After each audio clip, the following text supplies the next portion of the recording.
Everyone, how are you doing? Welcome to this impromptu stream. I guess that's how I can call it. I basically just came back with my wife from our vacation in Portugal, so now we are back and I'm here. I have a lot of things to talk about, I have a lot of videos to make, accumulated masses of stuff that I must do and have been promising to do for so long have been piling up, but we're starting with this stream right here. So please do ask your questions. I'm going to try to answer as much as I can. But as always, I would like to start this stream by thanking exactly the people who are maybe pushing at least half of this channel through. Without them, this channel wouldn't exist in a state that it exists now. It is, of course, the moderating team. They are amazing. Everyone that is dedicating a lot of their time to support this channel, support Ukraine, and help us have civilized conversation, remove all of those pesky Russian trolls, and basically multiply the Russian propaganda efforts by zero exactly on this channel. So thank you so much to the moderating team. Please join me and give a little bit of a hand to the moderating team. We're starting today, guys. We're going to have a couple of topics to discuss. I have things to say. First and foremost about the Russian economy. This topic has been covered already extensively, both in my previous video. I've talked about this, and also Jake Bro made a pretty good overview of what it is. And I've also seen some other creators tackling this topic, but I'm going to talk about the angles that some of them might not have been taking and what it means for us. And then there's also been a lot of talks about the potential for any kind of peace solutions for Ukraine, right? We're talking about Ukraine having the ability to join NATO as a part of the security guarantees. And we're going to talk about what Ukraine can and cannot agree and what we should and shouldn't be pushing towards Ukraine. So let's start today. Welcome everyone. Please write how are you feeling today, but more importantly, start writing your questions in the question form. I will read the questions aloud, and I will then start talking now about the economy. So what is that economic thing that we're talking about? Well, if you haven't seen or haven't been followed, then it recently, by some investigative report by, I believe it was Morgan Stanley banker that has been studying Russian economy for pretty much decades now, he kind of looked into what's happening in the Russian economy and Russian budgeting and Russian spending and how is Russian economy coping, because we've seen that there has been a lot of positive news over the last couple of years by all of the mainstream media reporting about how well Russian economy is doing. And then the narrative started to change finally, and they started matching what we have been saying on this channel for years now, that no, indeed, Russian economy hasn't been doing. It's just we are not really Morgan Stanley bankers that have been in-depth insights and full-time discoverability of depth of economic situation in Russia. But everything that was hidden is now coming to light. And what came out to light is that Russia basically has two tracks that it is financing their military budget. One is a direct financing of the military budget, where they're making procurements the way that we see fit, the way that we would understand this. And they are basically dedicating quite a big part of their budget to finance their military. And it's been a growing part. And some people were stating, well, this part is pretty significant. It's really strained. I believe, I don't have the actual numbers precisely. Not that it matters because it's not accurate numbers. But I believe the number was something about 25 to 30%. I'm pretty sure people in chat will correct me and tell me exactly the correct percentage on how much of the Russian budget is allocated to the defense spending.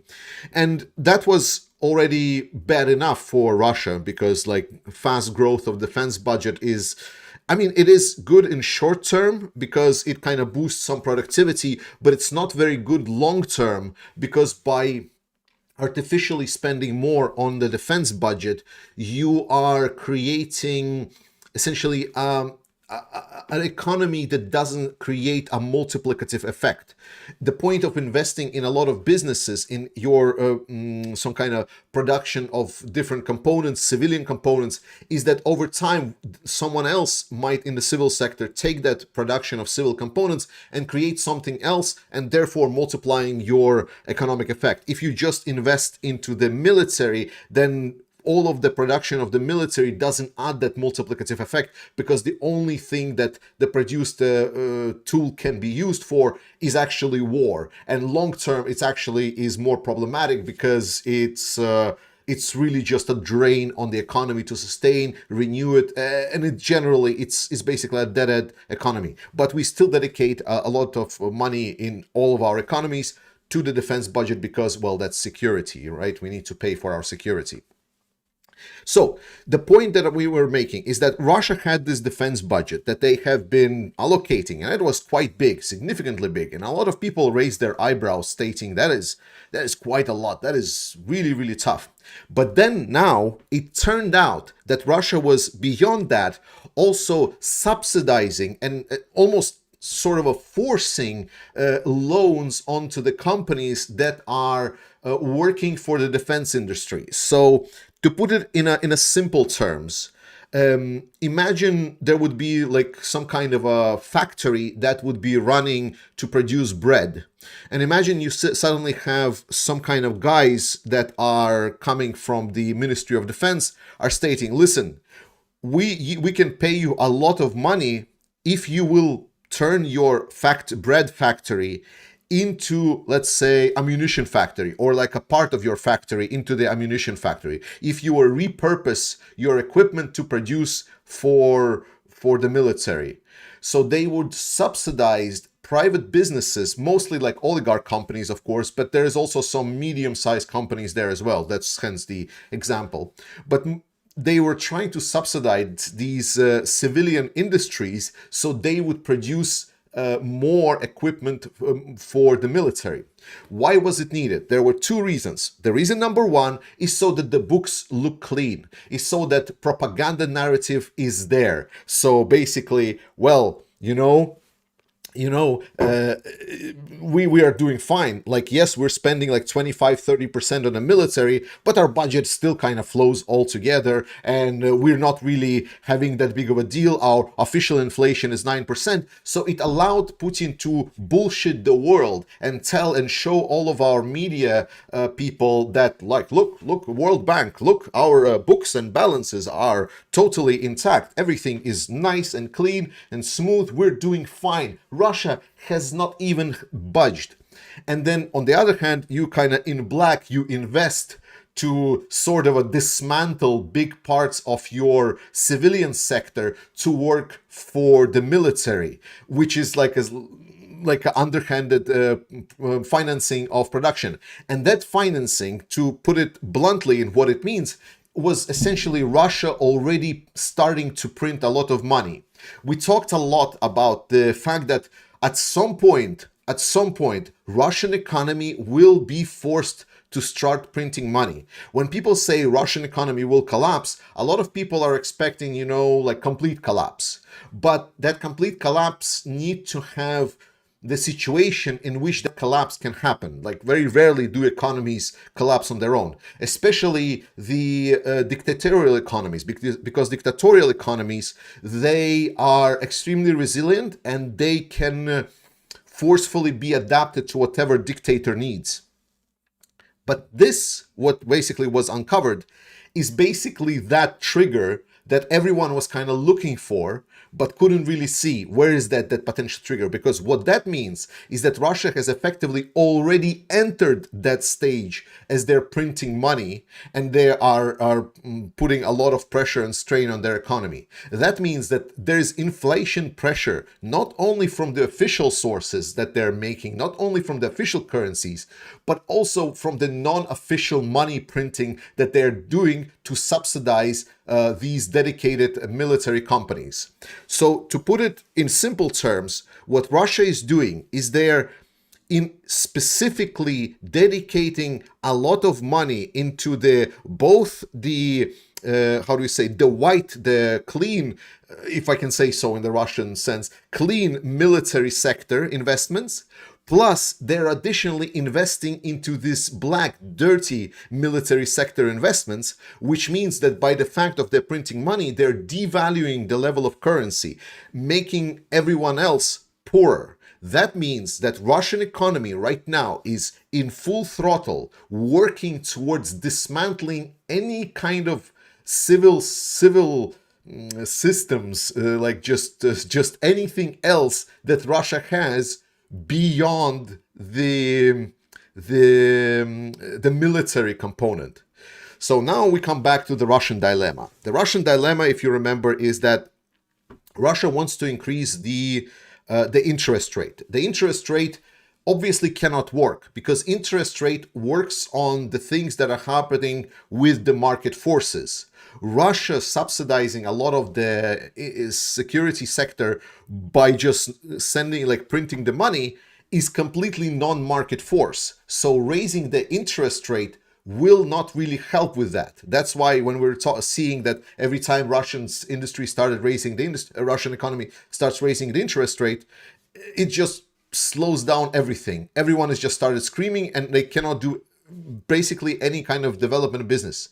Because if the interest rate right now in Russia is 21%, that means for like a commercial bank, they need to loan money from the government with an interest rate of 21%, which is actually stupidly high. And then they would need to loan that money to some private companies, but they would additionally put more percentage points to secure themselves from a risk, for example, for higher interest rate. So they would put like 26, 27, 28% interest rate that will need to be done for the private business to work. So private business would try to take a loan from the commercial banks with over 27% interest rate. So that would mean if you are looking to even pay back that loan, then you need to operate your business with over 27% profit. To put it in perspective, some people said it very, very good, that 27% profit margin for any kind of large business or even medium to large business, that would basically not be even possible even if you would be selling weapons. Sometimes it's not even that. Basically, that majority of the Russian business is now suffocating. They're suffocating for money. And there has been a lot of push right now, the propagandistic push in Russia, to try to push against the Russian government. So they, instead of raising the interest rate, because this is a non-market situation that they're dealing, that's why raising the interest rate will be completely useless. Yeah, I know it is complicated. That's the unfortunate part of the economy. But I'm going to summarize it in the end. But yes, so because raising interest is useless, that is why they're stating, well, why don't you just lower the interest rate, allow the country to start working, and then it doesn't matter if will be inflation, then everyone will still just going to be making a lot more money. This is not a good deal, because that will allow inflation of prices to instantly skyrocket. Russia will basically reach SpaceX into the orbits as the charts of their currency will just break through the sound and sound barrier, let's put it sound barrier, and they will reach the skies. That is how bad most likely Russia is going to be, because they have been already printing money. To sum up, Russia has been running two types of investment into their military industry, both open and closed. This created a lot of pressure on the Russian business because it put business in an unfair advantage, where Russia says everything that we care about right now is military and everything else might as well die. And that everything else is screaming, saying, please do not kill us, because everything else is basically Russia minus the military, which is literally everything. The point that we are right now is that in 2025, the pressures on the Russian economy are continuously accumulating. So now this situation becomes thermonuclear. There is no good exit for Russia. The only exit for Russia is that the sanctions are lifted, that the pressure of Russia is being taken off, and that it is able to get some money somewhere else instead of printing. Because if they will continue printing money, they're done. It's going to be over, like game over, literally, with the Russia. So, with that said, what will Putin try to do? First and foremost, he will try to get some kind of a leeway to get around sanctions. He will need additional influx. And this is where I think one important note that I need to make. At this moment where Russia is already in, it is not enough for Russia to just do things on their own. They cannot. They cannot do it anymore on their own. They used to have a lot of the stockpiled money in their piggy bank, like a war chest that they prepared. That war chest is empty. It's gone. Null. Nada. There is like just some gold left, which is actually kind of hard to sell. And there is like some less liquid assets there as well. It's not very good. So now Russia just is starving for money. It is literally this bad. 2025 will decide where Russia will end. To say that the Western allies, that Trump is coming in and Ukraine is coming in into this some kind of a negotiation track with Russia with a strong position is an understatement. It is ludicrous to even consider that they will try to give Russia any kind of leeway. It's idiotic. Russia is suffocating. They're sinking in their own currency. They're sinking in their own stupidity. And the piggy bank is empty. So the only way they can get it, if again, we will just be weak. So once again, after all of these years, we come back to the situation where Russia toppled itself. Russia is sinking, and the only way that Russia can go on if we literally decide to save it. That's it. That's all it is. The damage has already been done. Like literally, if we change nothing, if everything that we have created so far, if we just leave it like this, if we just leave it be and just maintain the sanctions, not even like any kind of new devastating sanctions, just kind of follow up on what we already have, it's gonna end Russia. It's gonna end this regime, and Russia finally will have a chance to recover. That is where we are. So here I want to reflect us a little bit back on what have been discussed like by the end of the year. Remember all of these articles and a lot of these people and propagandists telling us like how much victory Russia is doing. It's kind of hilarious that it's been just the first month and things are already unraveling. Right? We're watching as finally the things that we have been telling on this channel for so long are finally just appearing in the mass media, and it's becoming blatantly obvious for everyone to see. Incredible, absolutely incredible. And I think what is also most important to underscore, right? Because on this channel, we also talk about the situation on the front lines. We talk about the situation on how Ukraine is doing on a battle and so on. So think about it this way. And someone compared like the amount that Russia is investing in black in their economy into military is almost doubles. So Russia spent not like 25%, but closer like to 40 to 45% of their economy. So what Russia has been doing is hyper investing in their military. And with all of that hyper investment, they barely moved. They barely moved the needle around the front line. I mean, yes, they moved closer to Pokrovsk and they have been moving at the front line and so on, and they have been achieving something. But not only that was really, really, really slow for Russia, and we talked about it extensively, just how little Russia actually captured in 2024. It's already 2025. But also they actually spend 2 times more to get there. Think about it this way. So it basically, everything that we were estimating so far with this latest discovery made Russian military and their machine to look 2 times more pitiful, if that is even possible. So that's the story of the Russian economy. 2025 is going to be exciting. We will see what's going to happen.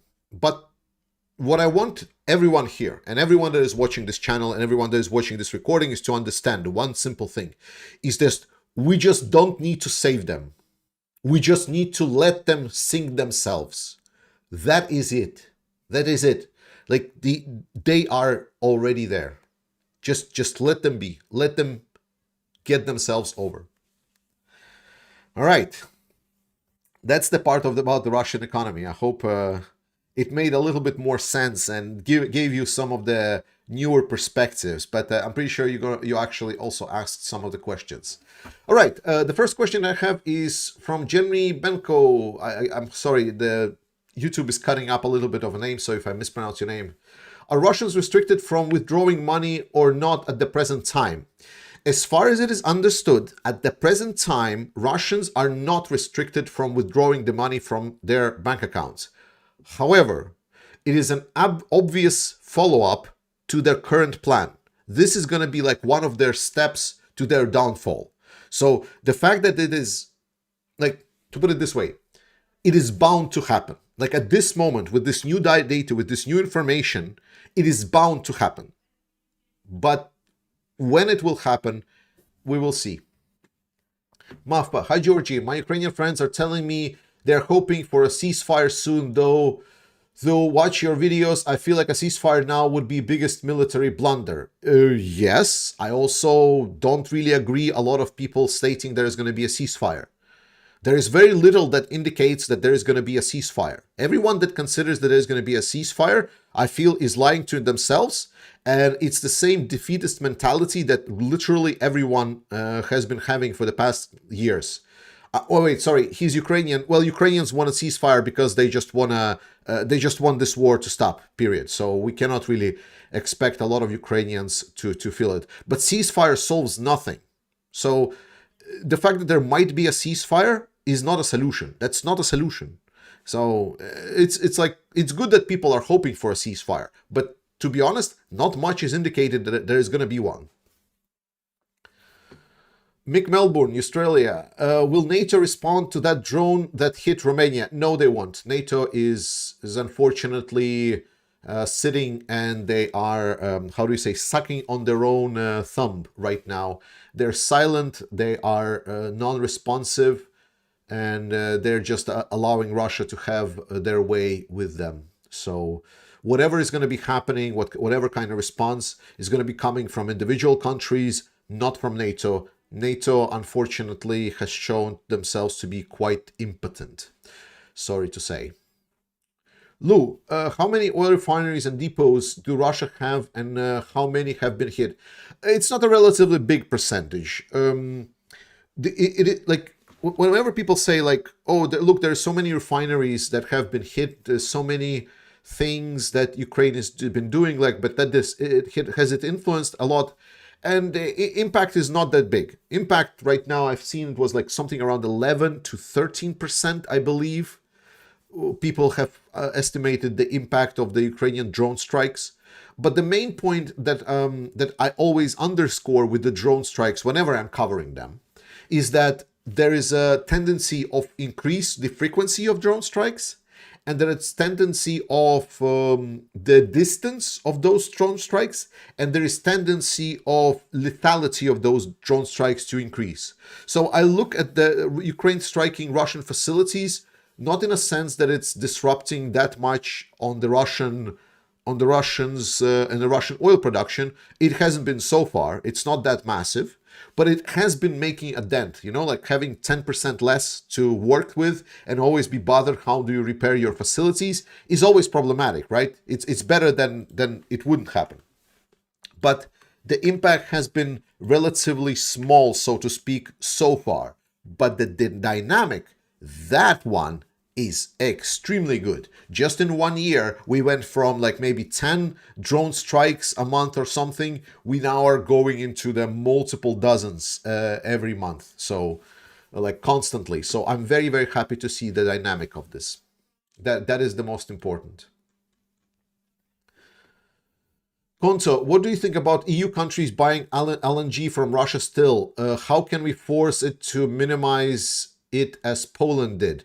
Well, political will. That's the only thing that stands in the side. So this political will can come in different aspects. First and foremost, Trump will help with that factor. Believe it or not, Trump really wants Europeans to buy more gas from the Americans. So I'm pretty sure Trump will try to put pressure on the Europeans so that Europeans will buy more American liquefied natural gas. Secondly, a lot of times when I see that Europeans are consuming a lot of Russian gas, majority of the countries that are consuming Russian gas are in the hostile to Ukraine camp, or they are just, you know, not very good. But we've seen the tendency of lowering of that, though obviously the countries that are still being supplied by Russia, they are increasing their supplies of liquefied natural gas. So whenever you're looking at the dynamic and the amounts of Russian natural gas, you need to exclude Slovakia, Hungary. Well, now you don't need to exclude Austria. Austria excluded Russia itself, but generally speaking, you always need to see like what is the country and what is its stance. But there are exceptions, obviously.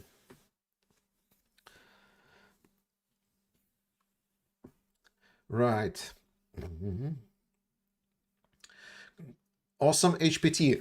Do you think the desperation for sanction relief that will save their economy from ruin will be enough to agree to some kind of cessation to the fighting that Ukraine can live with? So there's a two-faceted question here. So does Russia want to get an opening for their economy? Yes. But there is also the understanding that Putin still lives off in his La La Land. There is still a lot of the overview that Putin is still thinking that everything is going pretty much by the plan. And yes, and everything is still going by the plan for Putin. So at least vocally they're stating it. And then with regards to any kind of cessation of hostilities that Ukraine would find acceptable, we're going to talk about it in the second part about what kind of a peace deal would be beneficial to Ukraine. But I want to underscore very, very clearly that the voices that matter in Ukraine has been stating that ceasefire without any kind of reasonable track forward is not something Ukraine is even closely interested in. Majority is just the Western media circle jerking each other and just reposting each other's narratives, right? Remember, like the best example of that in just my recent memory that just pops up was like when there was Zelensky's interview with the BBC. And in that interview, Zelensky stated, right now we are having big difficulties on our military front. Russian military is big. So without like bigger support from the allies, we cannot really push the Russians out. So us in Ukraine joining NATO would be a potential way forward that we could stop the firing at each other with Russians, stop the hostilities, and we could transition moving Ukraine into the diplomatic track and returning the territories in the diplomatic track. That is what Zelensky stated. I really tried to do this quote word for word. Please double check me on that interview if you can. But what the media run with is stating that, well, Zelensky just made an interview to BBC and he stated in that interview that he is ready to cede some territories of Russia right now until later date. And they have been reposting each other this flawed statement because that is not what Zelensky stated.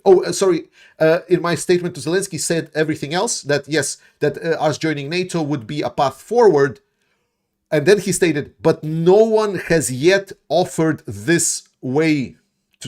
No one has offered this yet to us. No country offered this to us. And And everyone else, all of the media started reposting. It sounds that Zelensky is ready to cede some territories to Russia. That is the circle jerk I'm talking about. So whenever people here in this chat and so on are coming up and saying, oh, Georgie, ceasefire. Oh, there's about to be ceasefire in 2025. Have you heard about the ceasefire? Have you heard about Zelensky just leaving the Ukrainian territories to Russia? Have you heard about Ukraine giving up on territories? It's like, who are you listening to? Because media is utterly unreliable. All right. Lil Bubs, given how fast the Russian economy is collapsing, should Ukraine just focus on defense rather than planning a large offensive? It looks like Ukraine is winning with the attrition war in defense. There are benefits in offensives. There are benefits, important benefits. For example, Kursk, massive victory, incredible victory. And this is again where media has been like having a goldfish level memory. Because non-stop, and I'm just going to recap the whole history of Ukrainian Kursk offensive, and you will understand very clearly just how stupid it is. So Ukraine started this Kursk offensive. Media starts publishing, oh, such a bad idea. Kursk offensive, dumb idea. They're just provoking Russia. Russia is just going to respond and double destroy Ukraine and double destroy all of their forces. That's what media has been stating once Ukraine started this Kursk offensive. Then it turned out that the Kursk offensive was quite successful. Ukraine captured a lot of territory. Then the media started saying, well, now Ukraine is pushing themselves into a vulnerable position. Their plan was obviously to capture, Kursk, whatever. So they imagined themselves some kind of plans that Ukraine was supposed to achieve without knowing what was the actual plan. And they stated, well, this was a total failure. Ukraine didn't achieve this. They didn't get it this far. And now they are in a territory hostile to the enemy. And now they're being targeted by the Russians and they will be promptly destroyed. Then, once it turns out that, no, Russia cannot really retake this territory very fast, they said, well, now Kursk has been a disaster because while Russia has transferred some of the forces from the other parts of the front line to Kursk, it hasn't been so much, and Russia has not been really dedicating that much forces to respond to that Kursk offensive, and it doesn't seem to be a priority for Putin at all. So Ukrainians dedicated a lot of forces to go into the territory of Russia, to capture the territory of Russia, but they haven't really responded with enough forces to try to push Ukrainians out. Now, months later, it turns out that Russia was so aggravated that they actually started accumulating significant amount of forces in this area, and Ukrainians have been fortifying these positions. So now Russians have dedicated massive amounts of forces. Remember the one that was just said recently that Russia was not doing at the time. Now it accumulated massive amounts of forces, and then they started trying to attack Ukrainians. And then media started reporting, well, Ukrainians are losing because they're losing territory in Kursk. It's Russia is retaking territory, therefore Ukrainians are just losing in Kursk. What a useless thing that Kursk was. Completely forgetting, as I said, goldfish memory, that just a minute ago you said it was a failure because there was not enough forces, but now there is enough forces, yet it's still a failure. Can you decide? And then, as Russia was trying to use a lot of these forces to retake that Kursk territory, failed multiple times, did already huge 3 attempts, lost a lot of manpower, lost a lot of equipment, all on territory of Russia. So all of the bombshells falling, destroying Russian territory, not Ukrainian. All of the fighting happening on Russian territory, not Ukrainian. All of the suffering, all of the war costs associated happening on the Russian territory. And then they're stating is well, now Russia has North Koreans, and they have been pushing Ukrainians out, and Ukrainians lost so much in this offensive. What a failure. So all the way from day one, it was Ukraine failed, Ukraine failed, Ukraine failed, Ukraine failed, Ukraine failed. Completely oblivious to the state of things, and the fact they didn't know the plan, the fact they didn't know what they were doing, the fact that they were not even calculating, and they were at every step completely ignoring everything that was happening before. So I have literally zero trust on the understanding that the media will understand how this war is fought and what this war is about. So finally coming back to your questions, should Ukraine do any kind of offensives? Yes, if they're well thought through, if they are understood what they're supposed to achieve, and if they can correctly estimate what Russia will respond and how Russia will respond, such as Kursk, which was a huge, excellent success by the Ukrainian armed forces, and it has brought a lot of benefits for the Ukrainians. Despite the optics that it's like fight is hard, that war is hell, and everything is really, really bad. It was a huge success, and it still is. So potentially there will be offensives in other parts of the region. Potentially Ukraine will go into some other parts of Russia. The point of war is like attack where your enemy is not prepared. Make sure that your forces will count. People always state as like, well, Georgie, Russia is advancing and so on. Like Russia is obviously like so much winning, which I explained already that Russia is not winning. But let's talk about this one. So we talked about the fact that in resource war, like why Russia, why when I'm stating that how well Ukraine is doing, people say, but Ukraine is not winning, right? It's not Ukraine that is retaking territory. Yes, because this is an attrition war, resource-based war. And at every step, Ukraine had less resources than Russia. Just with this video here that we talked about, we find out now, months later, that for over the last 2 years, 3 years more, Russia has invested not just what we thought was insane amounts in their military, but it was like actually insane amounts multiplied by 2. So with those insane amounts multiplied by 2, Russia started kind of moving and pushing some of the places Ukraine, but the price and cost of that is just stupid. No military could fight like this. No military should be fighting like this. It's idiotic. Ukraine is really cost efficient. They are doing incredible. In a large strategic sense, Ukraine is doing fantastic job. And that is what I feel a lot of time is getting missed because of these media narratives that are stating is like, Ukraine is doing so bad. So, but can you win completely being in defensive? Obviously not.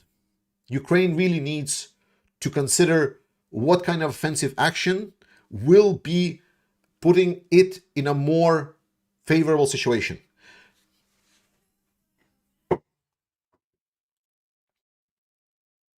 Okay, that was a lengthy answer. Sorry for the rant. I hope that was okay with the rant and description. Okay. Ali, are you saying it's cheaper to use rubble as a toilet paper? Yeah, now, yes. Morocco, many are hoping or pretending that Trump will do the right thing for Ukraine. How does this make you feel? That's how a lot of people felt. But like my argument that everyone made me like that Trump is going to do the right thing is that like, well, you just don't need to listen to what he says.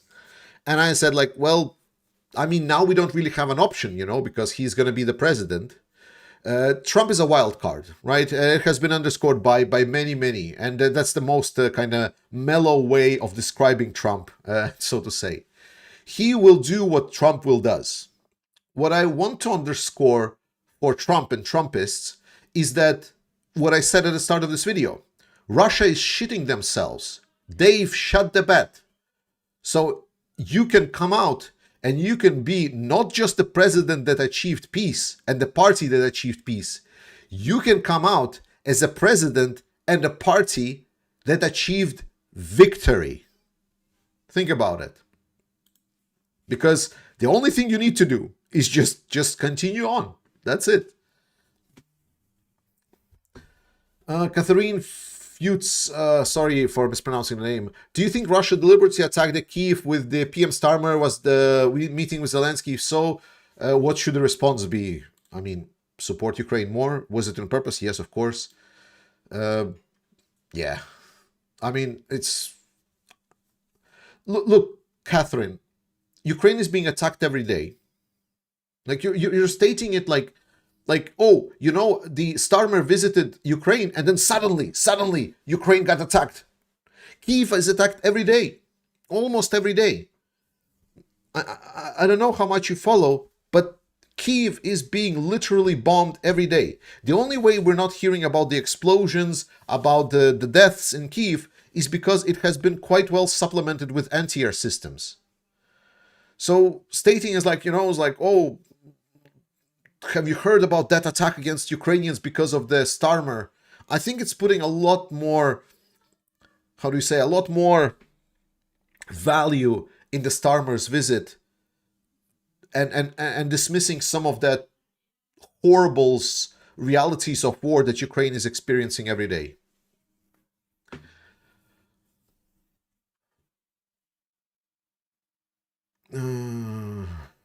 Mad, I hear that daily use food like potatoes are skyrocketing in Russia. What about big cities like Moscow? Are they still capable to take it stable? Yes, for now, yes. Because the first ones that are to be hit are the most needy, people that are poor from the Russian outskirts. Moscow is like a different country in Russia. It's like a country inside of country. So Moscow is going to be hit much later than the rest of Russia. I have seen pictures of destroyed villages in Kursk where Russia regained places from the Ukrainians. Might that be the core of the Kursk offensive to give Russians fighting at home? Yes. I followed a lot of the military experts, and one of the main strategic things that every army is aiming for is to move the war from the territory of your country, if you're attacked, to the territory of your enemy. That is like goal number one. It's like saying, well, how to fight your enemy. Like essentially, like book. You open a book, like fighting the enemy for dummies. Page 1. Once enemy attacks, you need to do as much as the best you can to move the fighting to the territory of your enemy. Point number 1. There we go. That's how fundamental it is. Grand and Guitar, do you think Trump knows what a desperate state Russia is currently? Thank you, Georgie. I'm not sure if I know, and I'm not sure that if anyone knows. It's a bit of a, as I said, like wild, what Trump knows, and because what he knows and what he believes might be two completely different things, right? Because we're living past the, how do I put it? We're living in a post-truth era. And that post-truth era, it didn't die down in the last decade, it got reinforced. So we are just living factually in a post-truth society. So I feel that a lot of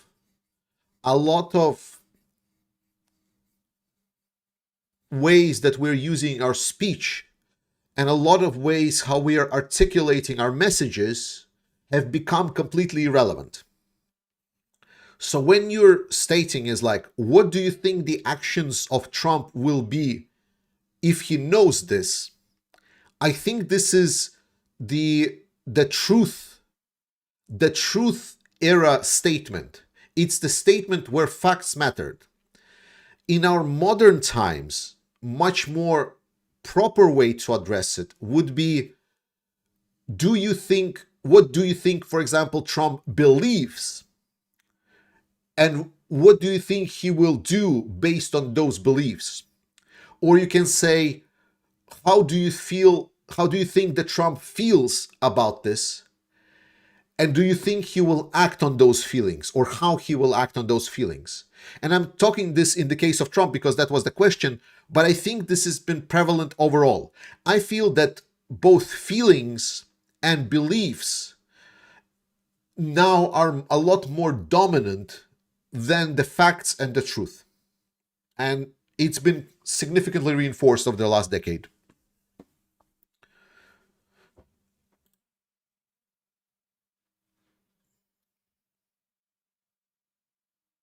Yes.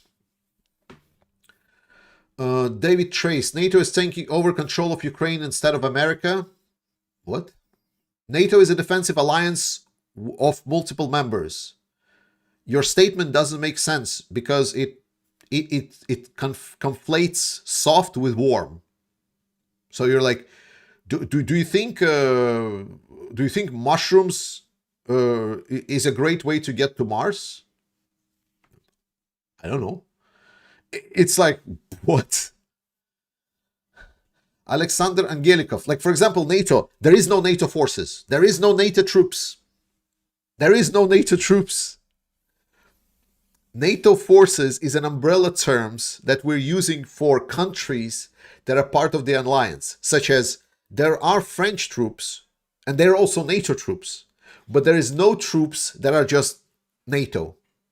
All troops that are NATO are specific countries' troops. Mushrooms are, yeah, it was a bad analogy. Yeah, getting mushrooms to get to Mars, I don't know where that analogy came from. Maybe I was too factual. No one tell Musk. Yes, true. Alexander Alexander Angelikov, if there is a peace, do you think that the sanctions will be lifted from Russia?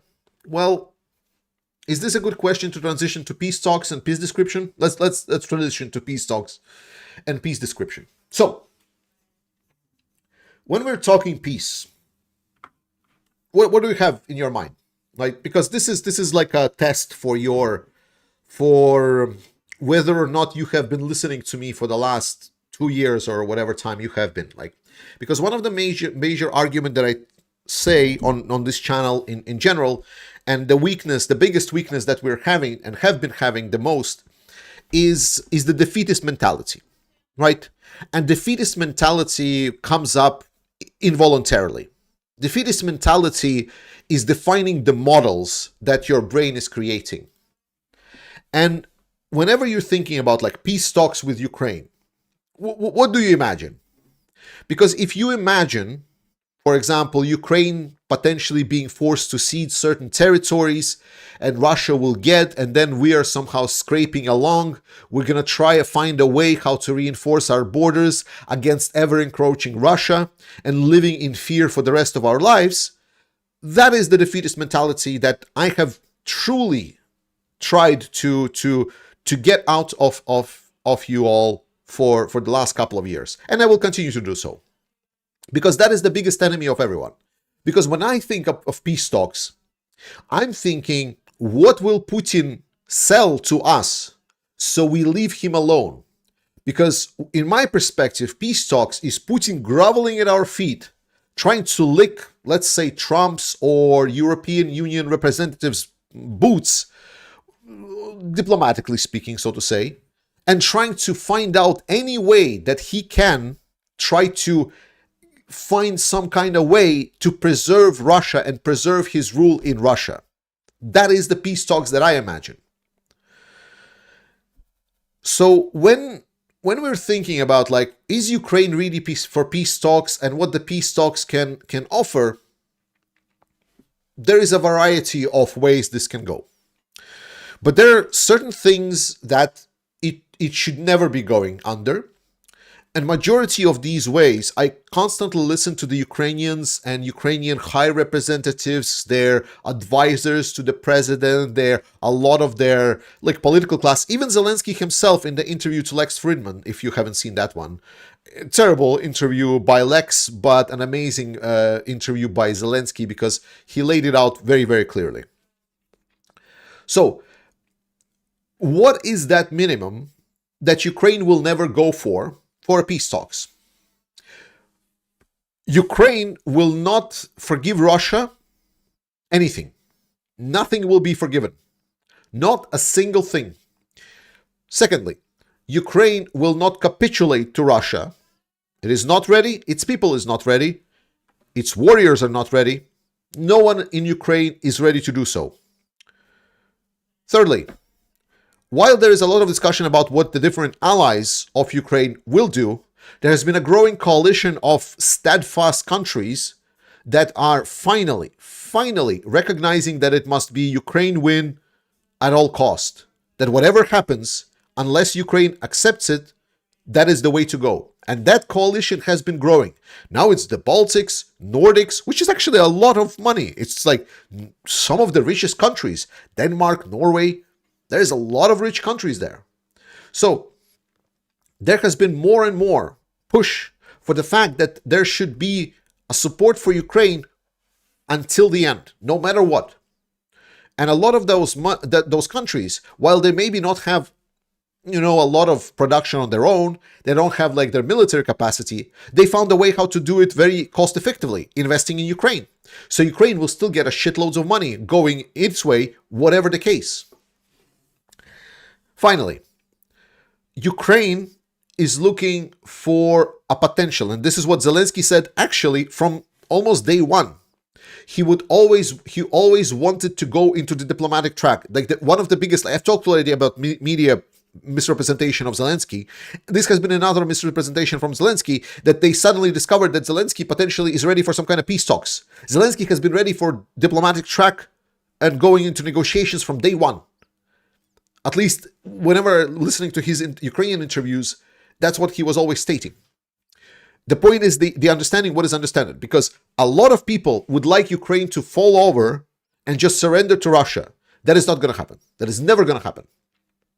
So what is meant instead? Instead, by the diplomatic track is meant by Ukrainians stating themselves and a lot of their advisors and everything, is return of the Ukrainian territories by the use of diplomacy, by the use of political pressure, sanctions pressure on the Russian economy. It is ending of hostilities so people will not die. And that is the way that Ukraine sees this going forward. And that is the way, for example, if that would be acceptable for Ukraine, that is also where these rich countries that I just mentioned would also fall into.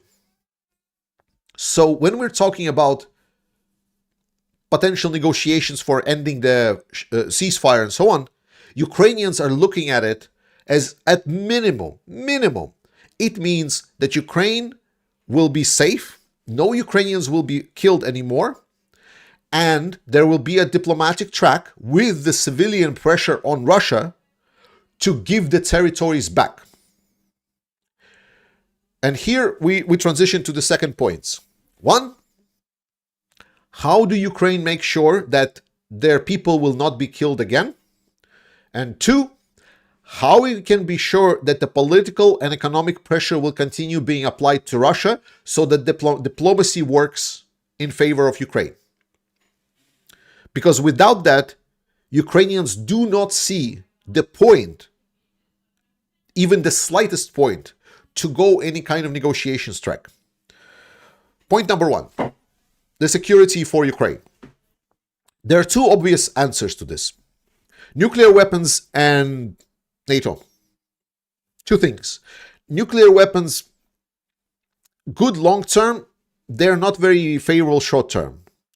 Because for Russia, it might be even more beneficial if Ukraine would become a nuclear country. Because then they can say, oh, it's a nuclear country against nuclear country, so we just gonna strike Ukraine because they're already a nuclear country. Right now, they cannot do that. So nuclear weapons are good safety long term, mostly because nuclear weapons would allow Ukraine to give pressure on the European allies, not the ones that are standing behind Ukraine, but the allies that are standing kind of behind Ukraine, but secretly like holding like a cross behind their hands and hoping and dreaming that Ukrainians would just all die and that Ukraine would just be run over by the Russians, and then Russians would go away. And they're living in a dreamland expecting that Russia will not go further. So those countries, and you know who I'm speaking about, right? Let's not pretend here, like we absolutely know who I'm talking about. So that is what Ukraine doesn't want. So nuclear weapons, potentially, but it's not very good. NATO is a compromise, because NATO would not allow Ukraine to put pressure on the allies by saying, it's like, hey, if you will not protect us from the Russian aggression in the future, and we're gonna fucking nuke the entire Europe. It's like not like in a sense that Ukraine will nuke Europe, and in the sense of like if there's gonna be nuclear explosions all over Ukraine, well, nuclear weapons, I mean, the fallout and the devastation and everything, it's still going to come to Europe. We all know that nuclear weapons, they are not very localized. They're very problematic. So it's going to create a lot of problems for the Europeans. Therefore, for Ukraine, the potential secondary option, like a compromise, would be inviting to NATO. However, just recently we talked about the invitation to NATO, and I said that it's unfortunate that no one actually talks to Ukraine openly and talks about can they join NATO or can they not. But as finally came to light that Zelensky stated that there has been a clear talk about this, and there's currently 4 countries that are against Ukraine joining NATO. Those countries are Hungary, Slovakia, Germany, and the United States. So the United States doesn't want Ukraine in NATO, despite the fact that Ukraine is doing the work that NATO is supposed to be doing, and they don't wanna. They wanna essentially do their job. I told you how it looks and how it feels. It feels that everyone just wants Ukraine to fall over, just die, and just give Russia the territory, but Ukraine is not going to do that. So if the United States and Germany doesn't want Ukraine in NATO, that is not a way forward. So now we're stuck with 2 options. How should Ukraine proceed? Well, the only way that has been working so far is by employing Ukrainian strength. There are 2 problems with that. Problem number 1, who's going to fight? B, with what they're going to fight. So the way forward for Ukraine, minimum way forward, and this is like a compromise of NATO, this is compromise of nuclear weapons, and this is very risky still, but the minimum way forwards for Ukrainians is to have US and Europe pay for the Ukrainian army, so to have legally binding documents for Ukraine, to have significant army standing on the ready. And we're talking about 1 million men. We're talking about 1 million strong Ukrainian army being financed by the Americans and Europeans to be there at the ready, whatever happens. Second, the weapons. There should be legally binding agreements with significant sums of money. We're talking hundreds of billions of dollars per year to be contracted by the weapon producers from both Europeans and Americans to supply Ukraine and pump it up with weapons.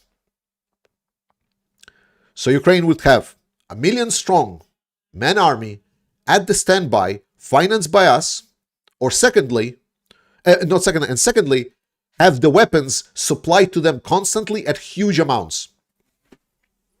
That is the compromise of the compromise. Anything less than that is a nonsense. It's a non-starter.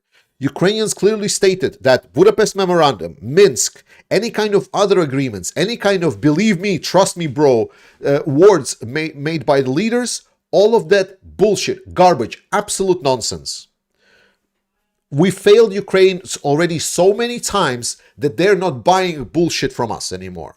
Because if we don't want to essentially extend our defense umbrella to Ukrainian armed forces and state as like, well, join NATO, then we're going to protect you because Article 5 and stuff like that, well, then you're just lying to us.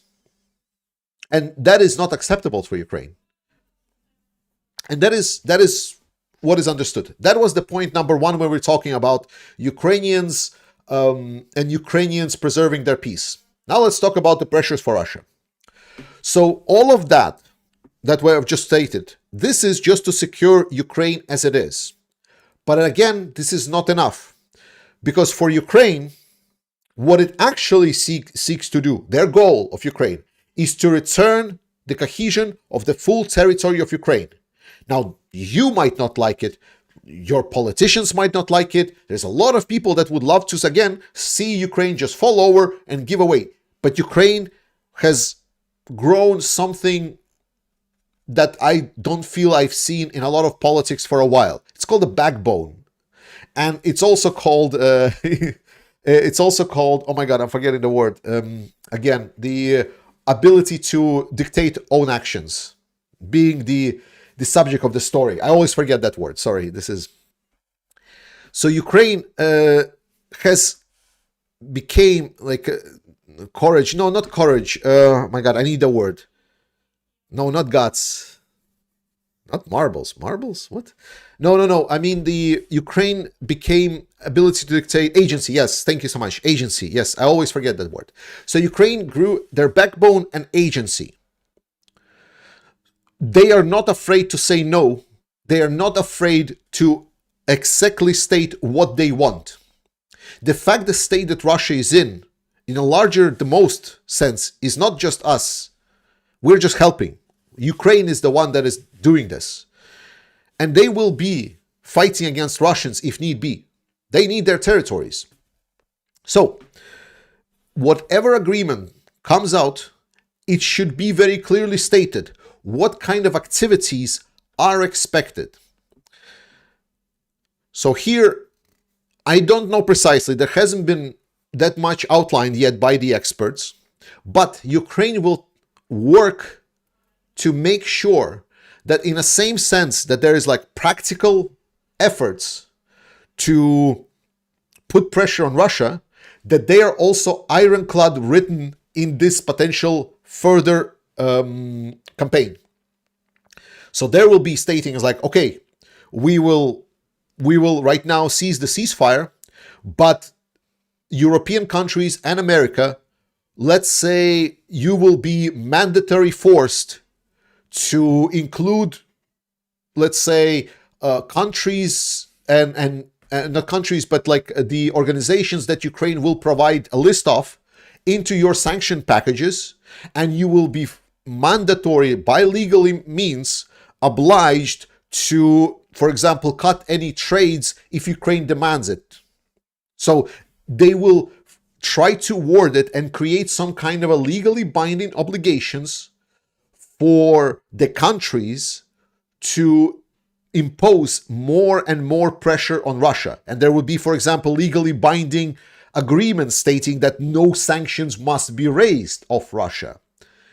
Or otherwise Ukraine might demand, reparations from your countries or something else. Stuff like that. That is the minimum we're talking about. That is the minimum. That is the situation that Ukrainians are describing when we're talking about ceasefire. So I want to circle back now. So when you're talking about, what about peace negotiations? What about potential talks about stopping this war?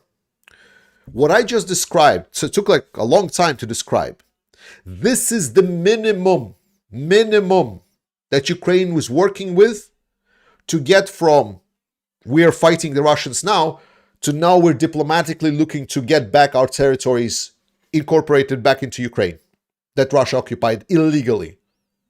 That is minimum acceptable peace negotiations. But the peace negotiations that I want, that would be preferable, is for Putin to grovel at the feet of Trump, licking his boots and begging for mercy just so he can stay dictator in power. That would be a fair peace negotiations. Okay, I hope that that clarified it a little bit. And I really hope that majority in my audience really passed that how do you say, defeatism mentality test. I would love that. All right. Win, please. Yes. All right. Let's read out some of the super chats. Sorry, I'm probably not going to be answering a lot of questions because I did a lot of monologuing here. Well done, Slava Ukraini. Thank you so much, IBAGM, and thank you so much for being a member for 23 months. Appreciate it. Oh my God, tastes like I always miss up your name. Sorry. Taistelukalkuna. Thank you so much for being a member for 20 month. 21 months, and I'm still mispronouncing your name. It's absolutely impossible. Glory to Ukraine, glory to GF, absolutely. D, thank you so much for $5. Sorry to break it to you, but the West has been printing money since 2008. Quantitative easing and printing money is not an issue. There needs to be, how do I put it? Printing money by itself is not a problem. The fact that someone is printing money is not an issue. In the same way as like having a government debt is not an issue. But there are situations in which that issue can become problem. Let's put it this way. So the fact that we in the West, and our Western European countries and so on, and the US and so on, have been doing quantitative easing and have been printing money, absolutely no issue with that. It's been very beneficial. Richard Bennett, thank you so much for 5 gifted memberships. Appreciate it. Raynor, Slava Ukraini, thank you for all you do. Slava Ukraini, Heroyam Slava. Shout out to Ali and the community. Love from you all. Thank you so much. Crimson Larimore, IMO, the West needs to quit thinking that Putin is a legitimate president and tell him we can talk peace talks when your ass has been kicked out of Ukraine. Absolutely. Nathaniel Campbell, thank you so much for $10. Appreciate it. Key Hansen, thanks so much for 5 gifted memberships. I really appreciate it. Misdemeanor, thank you so much for $20. Win, please. Absolutely. That's what we're trying to achieve here. By the way, we're actually running a fundraiser campaign, if you didn't know. Talking about winning, you know. Let me see the link. Yes. If you did not know, we are actually running a fundraiser campaign. So we have this Life is the Greatest Value. We are running this campaign with the unmanned drone systems. I always forget how they're correctly called. Unmanned vehicle force or something like this. I always forget how correctly the new type of forces they're having. Like I know unmanned systems forces. There we go. They found it in some of the video, and we're trying to get 25 trucks for the unmanned system forces, and we have been doing exceptionally well. We're almost already at the 100,000. It is glorious, and we're going to continue until we do. And the fun fact that you need to know about these unmanned system forces, guys, is that recently there has been a lot of news about the explosions inside of Russia, blown up factories, facilities, and it's been actually these guys.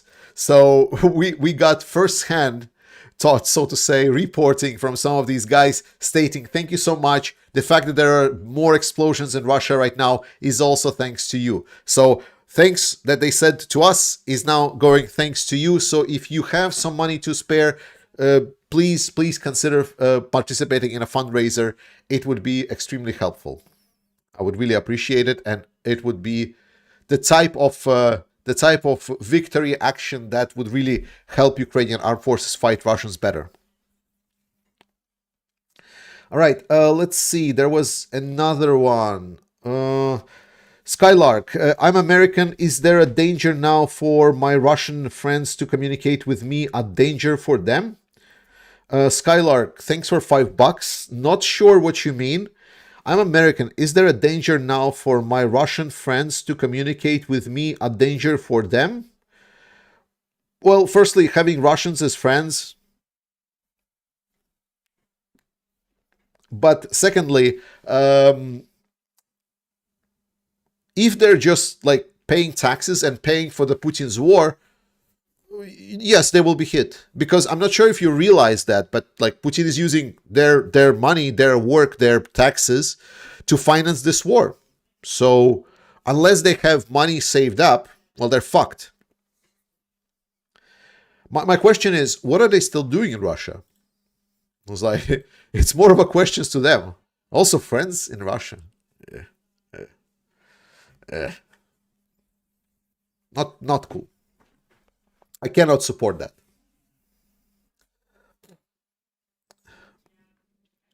All right. Let's answer some of the questions. Don't be a bigot. Fuck off. Like, if Russians want me to treat them like human, why don't they try acting like them? Huh? How about that? It's like Russians want me to treat them humanely. Get the fuck out of Ukraine.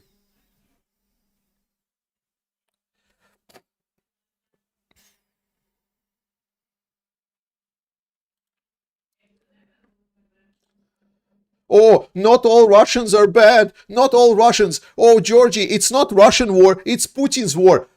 How fucking dumb are you? Like, we're in this state yet. And they're still fucking dumbasses. Where's my meme? I need my meme. Meme! Sorry, I need my memes. My memes. Memes! Memes. Yeah, this one. Yeah, oh my god, Georgie, you just don't understand. It's Putin's war. It's not Russians' war. You know, it's like Russians, like not all Russians are bad. There's some good ones. There's like, you know, the Russian opposition is good. They're doing things so good. It's like, yeah. I cannot count on number of my hand the number of Russians that have been consistently good and fine.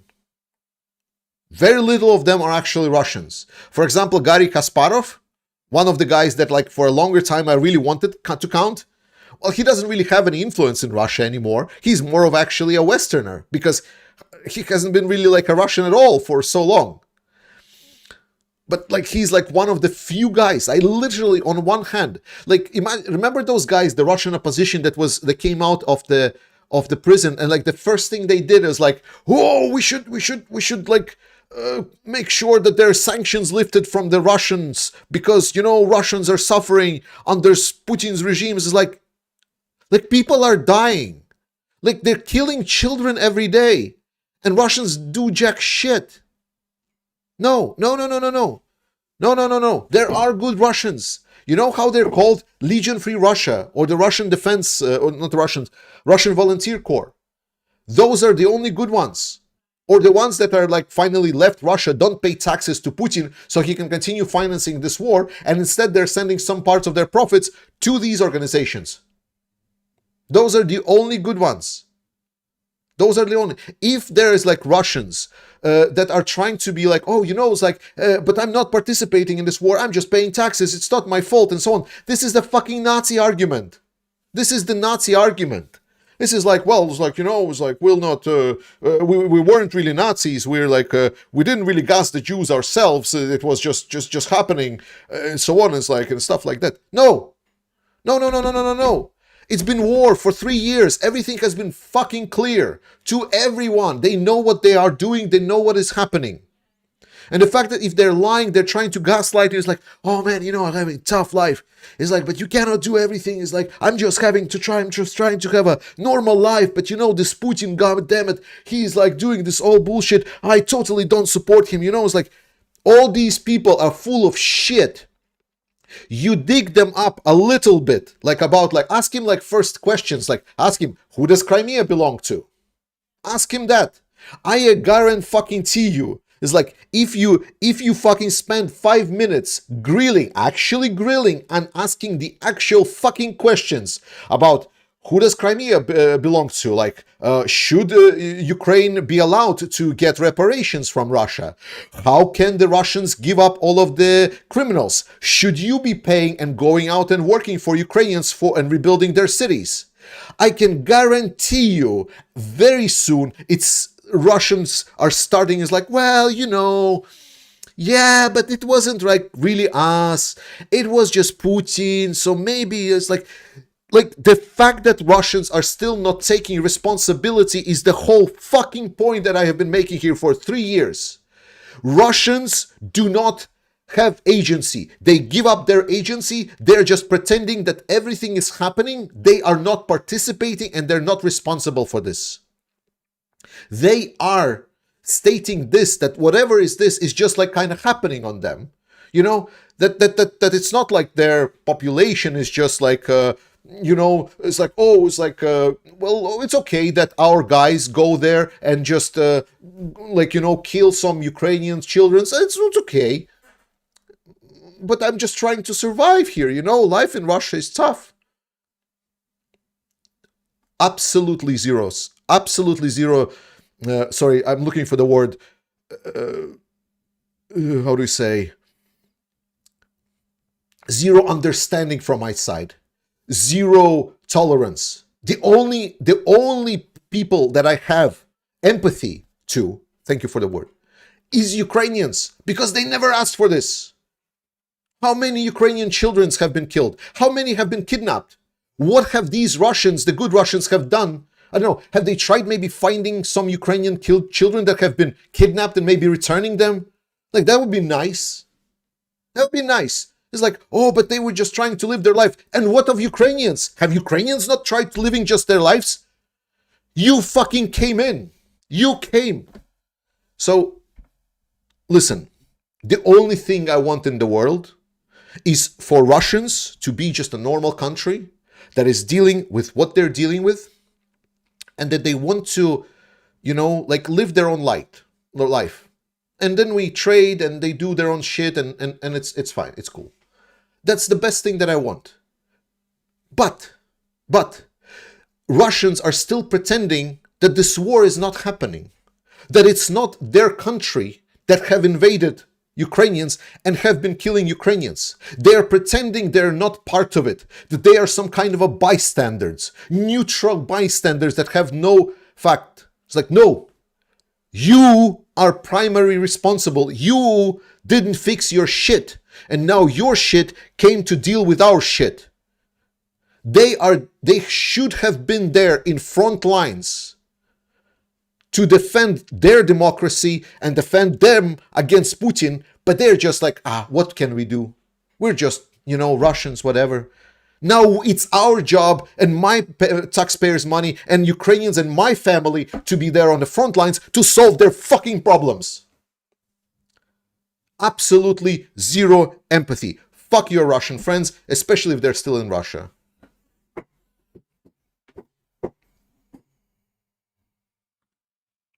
Sorry.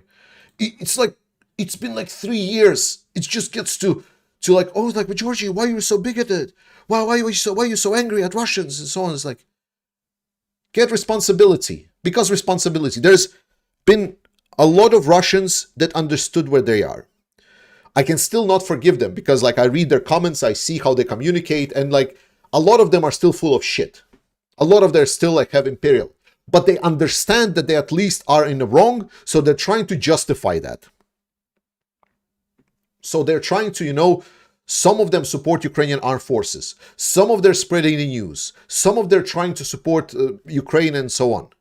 But there's still so much garbage coming out from there that it's not even funny.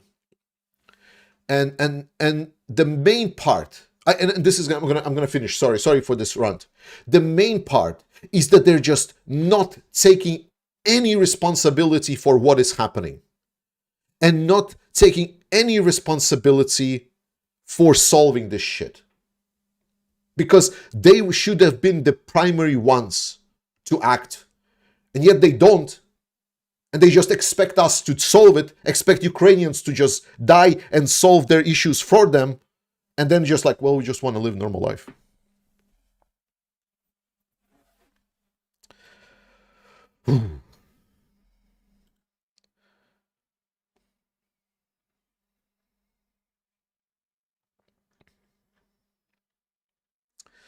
Right. Oh, been like, man, I'm sorry for all the people that ask questions. Like, I am not gonna be able to answer like almost all of them.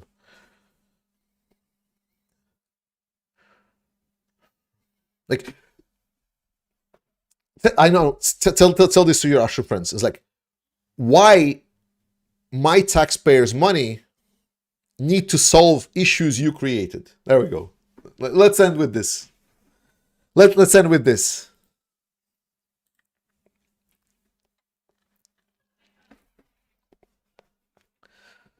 All right, I'm gonna try to answer a couple more questions, guys, but then I'm gonna wrap up.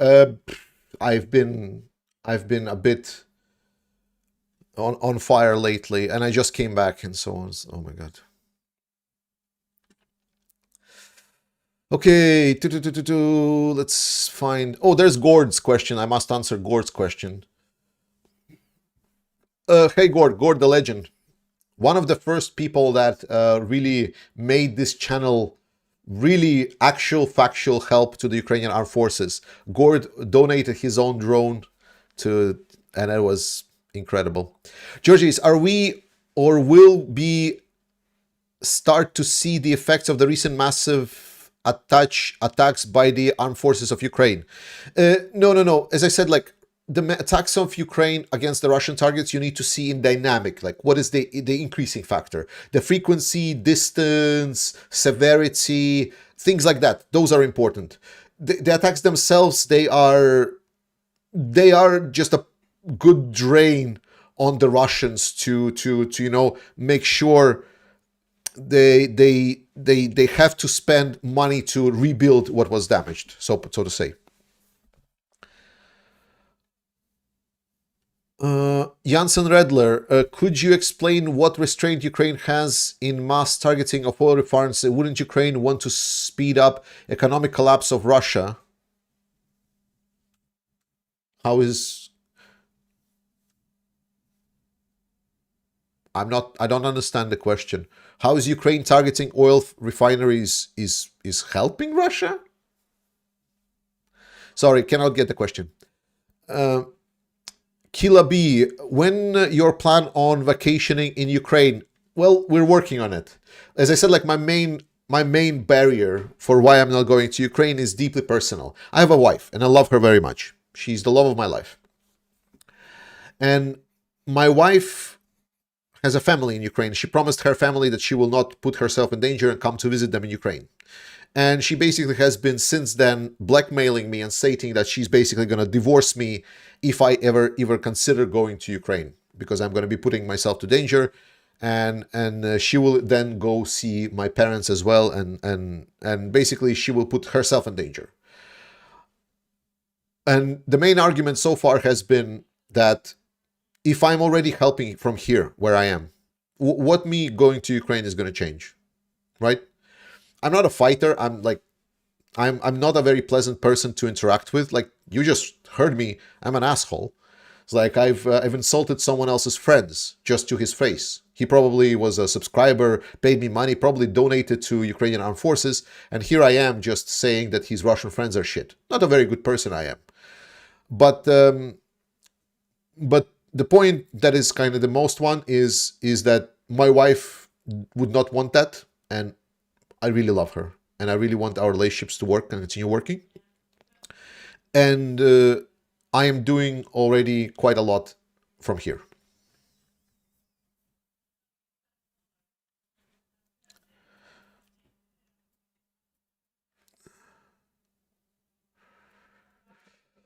Um,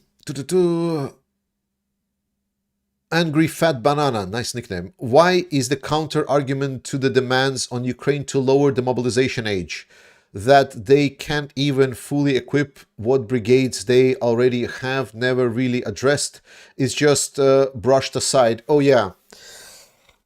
So it's a stupid argument. It's one of those dumb shit arguments that it's like a broken circle, right? So the allies stating that, like, well, we want to see that you have battle capable troops. There is issues right now with how Ukraine has treated their forces and their mobilization potential. Mostly Ukraine didn't want to take very significant stance on harsher mobilization rules. That was Zelensky's point, and it has been critiqued to no end from the inside. Don't get me wrong. This created a lot of issues with the fact that there has not been a lot of people in the existing brigades, and this has created a false narratives. So the false narrative is like that Ukraine is not all in. Ukraine is not all in, so we would not want to provide more weapons if Ukraine is not all in. To which Ukraine says, like, we cannot go all in if you're not providing us weapons. So it's now, it's like it's a recursive circle that just needs to be somehow broken. And, well, I'm not in that discussion on how it's broken, but essentially, if Ukraine doesn't want to mobilize more, then we're not going to supply weapons to Ukraine. So if Ukraine says, like, oh, if you're not supplying more weapons, what's the point of us mobilizing more men? So it's dumb. It's just stupid, idiotic argument. It's like the same argument is like, where does Ukraine spend their money that we're sending them? It's like, yeah, every time it's being looked at, it's like, okay, no, it's actually everything is spent properly. Okay. Have you noticed Slovak's opposition visit to Zelensky today? Looks like Slovakia has hope. Yeah, but he doesn't really have the voter appeal to him. I hope he will, but so far it doesn't look great. So, and besides, we're quite far from elections, so it's a nice gesture. Like it's a nice gesture that the Slovak opposition, and I mean, didn't we know that from the get-go the Slovak opposition was in favor of Ukraine? It's wild for me that there are countries in Europe that are against Ukraine. That is the wild card for me. Because like, do you want to just like where do you think Russia will go after they will be done with Ukraine? And it's kind of wild. Okay, two more questions and I'm gonna wrap up, guys. So thank you so much for listening to my unending flow of profanities and mediocrity, so to say. Let's read some of the latest ones just so you get. Just not good. When will people wake up? Russia, the aggressor, allowed to be in United Security Council. Orban allowed to be in NATO. Both can veto what the people want. Why keep them? Because we like to pretend. Like we're paying. Like majority of us are playing these pretend games. We're pretending that things are still normal. You know that like the whole point that our politicians in the West and Europe and so on have been trying to push down our throats and put in our brains is that things are just normal, that it's just local problem, conflict here, there, like on the outskirts of Europe between Russia and Ukraine. That it only if we give some territory to Russia, everything's going to be resolved. So it's fine. It's fine. It's okay. It's just business as usual. And that's how he have been sold it. In reality, it's an almost existential crisis.